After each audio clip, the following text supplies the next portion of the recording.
Hey guys, Charlie B again. Today I'm making a tutorial on how to add glowing lines to your signatures for forums. As you can see, this is what we're going to be making. It's a very basic one, but it tells you how to actually add the line and make it look like it's blending in with the text. Okay, so we're going to start from scratch. We're going to have the Charlie B text but no line. Okay, so what you need to do, you need to create a new layer by clicking there, and then you need to use your pen tool. Now the pen tool, it draws paths, and make sure you have this center button clicked so that it does not fill in the paths you make. So we're going to zoom in. I can zoom in by pressing my scroll wheel. If you want to zoom in, you probably have to press Ctrl plus if you haven't set custom scrolls.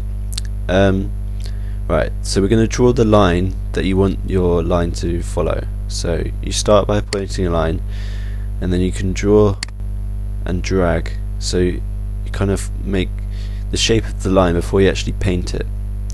You do another point and drag, another point and drag. Just make sure it follows the flow, and that will probably do. Okay, now we're going to use our brush tool. What we're going to do, we're going to right click.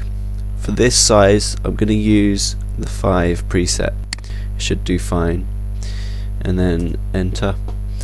Now I used red before, I might use a different colour. I'll try green, give it like alien green a go. Now you don't use your brush tool, we go back to the pen tool, and then we right click on the path. We click stroke path. Now you're going to want it on brush. You want simulate pressure to be on. This makes it look a lot better. I'll show you what it's like without simulate pressure.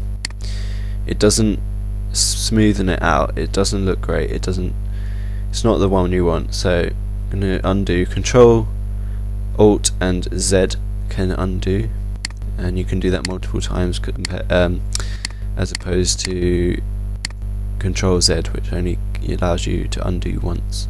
It's a small tip. So we're going to put simulate pressure on. Okay, and as you can see, if we can delete this path now by pressing delete twice, and now you can see it's formed a nice smooth line. It looks really smooth. Now we're gonna cut it out so that the text it goes in and out of the text like a snake. So I'm going to zoom in some more. We're going to go onto our eraser tool and change the mode. By default it would be on brush. What you want it to be on is block, and this allows you to get really close to the edges. Oh, let's zoom in a bit more. Right, what you want to do is, not every line, but part of the text that you want it to go behind, just delete that by left clicking on it, making sure you get all of it, and then skip out a few or one, and then delete the next one, and then it gives the idea of it weaving in and out. Oops. Control Z to undo if you make any mistakes, and just be really careful around the edges. And that's there. We'll leave the L, we'll let it go in front of the L, and then behind the I. It's really helpful if you can use kind of block kind of text, not text fonts that use lots of curly lines. It doesn't work. It does work, but it takes a longer time to cut it out like this. And final 2. I've gone into the white there.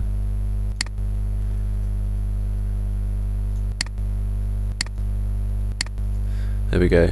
I know I've gone too far across. There we go. And I think we'll leave the last E as it is. So there we go. That looks good. It goes weaving in and out. It really looks really effective. Now what we're going to do, we're going to add a glow so it looks like it's glowing. So we're going to click on outer glow. I'm going to change the colour. We want it to be around the same colour as the original green, but a bit lighter, so it looks like you can actually see the glow. Okay, You can even add an inner glow. It doesn't make a lot of difference, but it does slightly improve it. It's up to you. Make sure it's a lighter one again, so you can actually see the difference. And there we have it. It's very simple. I've only done a single line, but you guys can do multiple. I'll show you some examples in the thread on the forums of how else you can do this. You can use different brush presets, different patterns and stuff like that. It gives a really flashy effect to the signature. And there we have it. Thanks for watching, guys. My name is CB, also known as Charlie B from DesignTuts.net. Please sign up at the forums if you want to see more. Thanks.